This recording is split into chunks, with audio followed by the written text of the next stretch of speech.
আসসালামু আলাইকুম ওয়া রাহমাতুল্লাহি ওয়া বারাকাতুহু। আলহামদুলিল্লাহি ওয়াহদা ওয়াসসালাতু ওয়াসসালামু আলা মান লা নাবিয়্যা বা'দা, আম্মা বা'দ। প্রিয় উপস্থিতি, আল্লাহ রাব্বুল আলামিনের দরবারে অসংখ্য শুকর যে আল্লাহ তাআলা আমাদেরকে কোরআন ও হাদিস থেকে একটা বিষয়ের প্রতি আলোচনার জন্য তৌফিক দান করেছেন। এই জন্য আলহামদুলিল্লাহ, আল্লাহর দরবারে হাজার শুকর। তো থাম্বনেল দেখে তো অবশ্যই বুঝে গিয়েছেন বিষয়টা হলো শবে কদর। আমরা এই ব্যাপারে আগে একটু কথা শুনি। সেটি হলো, আমাদের সমাজে বর্তমানে অনেকেই সবার আগে হুজুরকে প্রশ্ন করে, হুজুর শবে কদর নামাজের নিয়ম কি, নিয়ত কি, কয় রাকাত নামাজ, এরকম একটা প্রশ্ন তুলে ধরে। তো এতটুকু আগে সাধারণ মানুষের জন্য বলে নেই, শবে কদর নামাজের জন্য আলাদা কোনো ব্যক্তিগত কি নেই, নিয়ত, নির্দিষ্ট নামাজ, নির্দিষ্ট করে কোনো সূরা, এরকম কোনো নামাজ না। আপনি কদরের নফল নামাজ, এই রাত্রিতে নফল নামাজ পড়বেন, সেটাই কদরের নামাজ হবে। নফল নামাজের নিয়ত করবেন, যে 2 রাকাত করে নফল নামাজের নিয়ত করতে পারেন, 4 রাকাত করে পড়তে পারেন, এভাবে করে আপনি নফল নামাজ পড়তে থাকেন। তারপরে যদি কেউ বলে যে আমি কদরের নফল 2 রাকাত নামাজ পড়তেছি, তাহলে সমস্যা নেই, পড়তে পারবেন, কিন্তু না বললেও নামাজ হয়ে যাবে।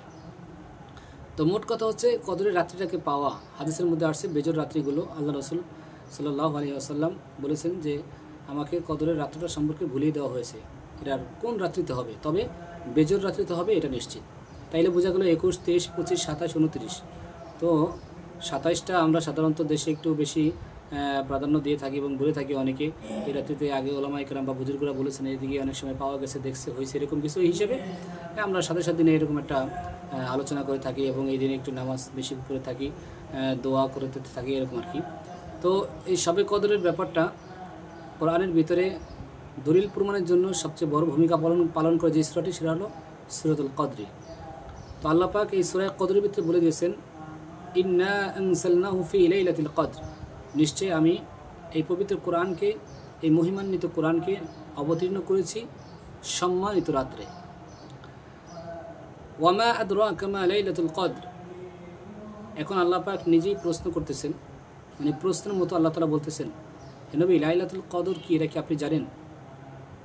আল্লাহ পাক আবার উত্তর দিতেছেন, লাইলাতুল কদরি খায়রুম মিন আলফি শাহর, যে লাইলাতুল কদর, এই সম্মানিত রাত্রটা এমন একটা রাত্রি যেটা 1000 মাসের চেয়ে উত্তম। সুবহানাল্লাহ। তানাজ্জালুল মালাইকা, এই রাত্রিতে ফেরেশতারা অবতীর্ণ করে, আর রূহ, এবং জিবরাইল আমিন অবতীর্ণ করে।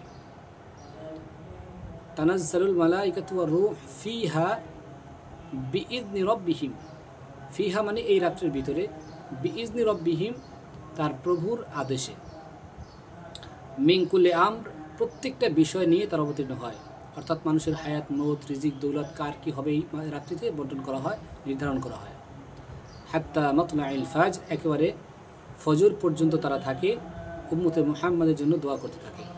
তো এখানে ফেরেশতারা কেন এই রাত্রে অবতীর্ণ করলো আল্লাহর হুকুমে?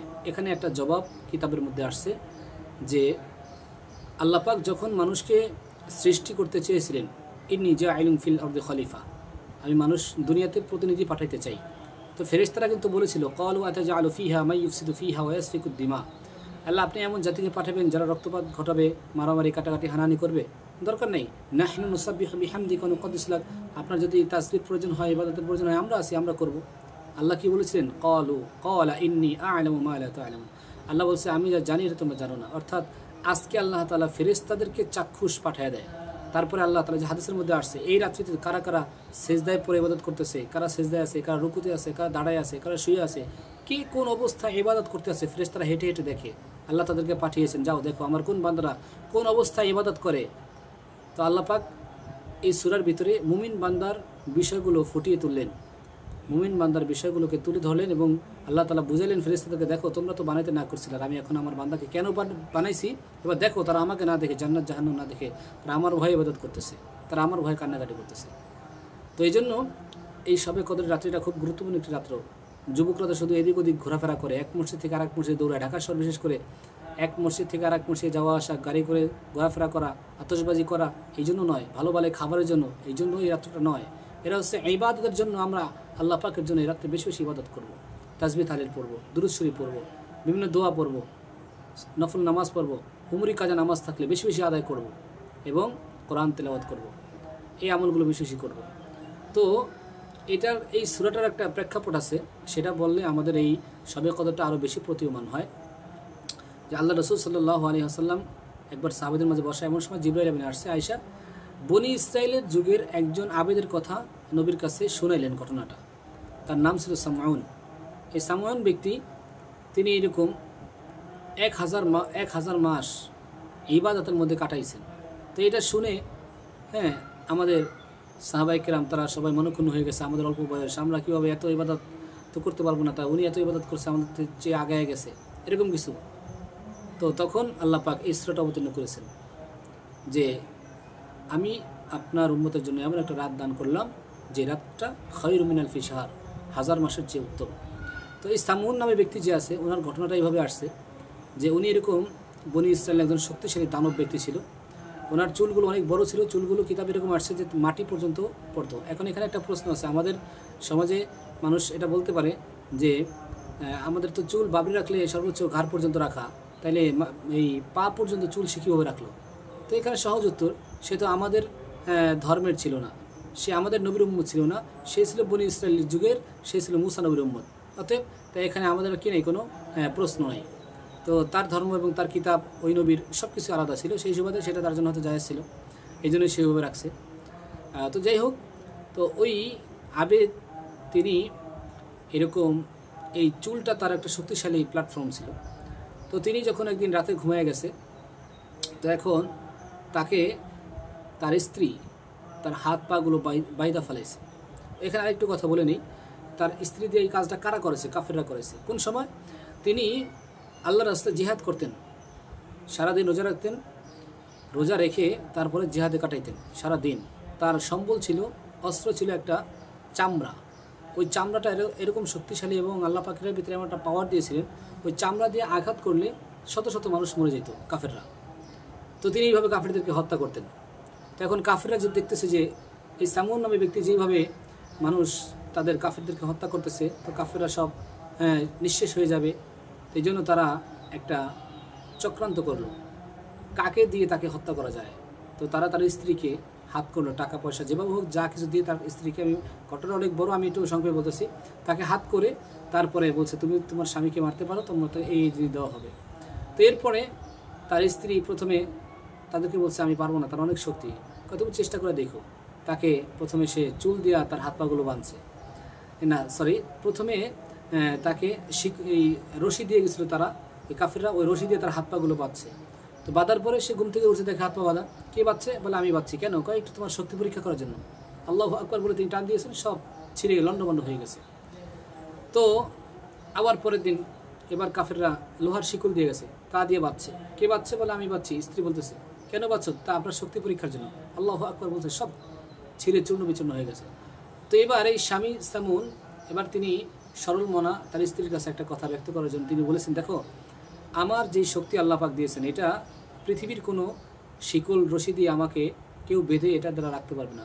আমার যে চুল আছে, এই চুলের ভিতরে আল্লাহ তাআলা শক্তি দিয়েছেন। কিতাবে আসে তার চুলটা 8টা ভাগ ছিল।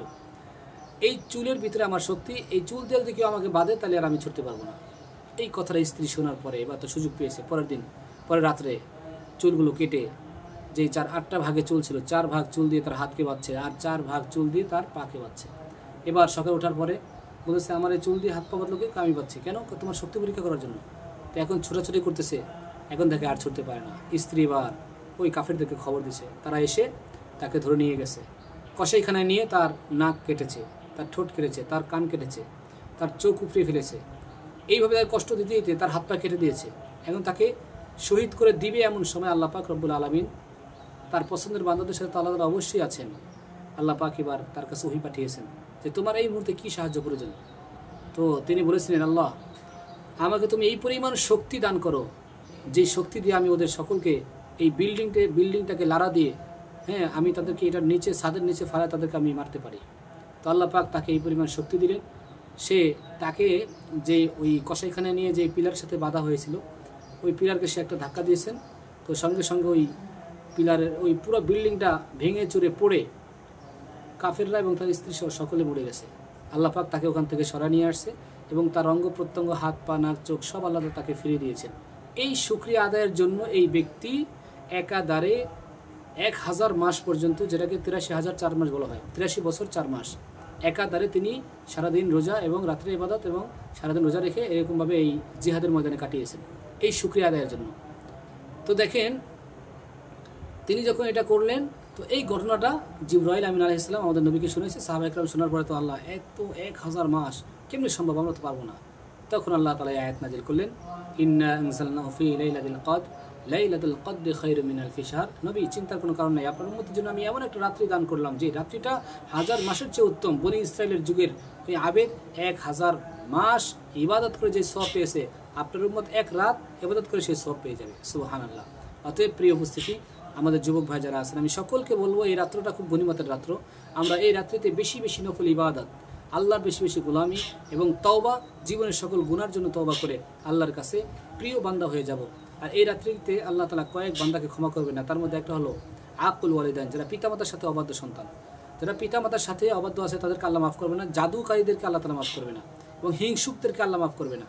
হিংসুক যারা হিংসা করে এদেরকে আল্লাহ মাফ করবে না। এরকম কয়েক শ্রেণী আছে। তো আল্লাহ তাআলা এগুলো থেকে আমাদেরকে হেফাজত করেন। আল্লাহ পাক আমাদের সকলকে শবে কদরের রাত্রিতে বেশি বেশি নফল ইবাদত করতে তৌফিক দান করেন। আসসালামু আলাইকুম ওয়া রাহমাতুল্লাহি ওয়া বারাকাতুহু।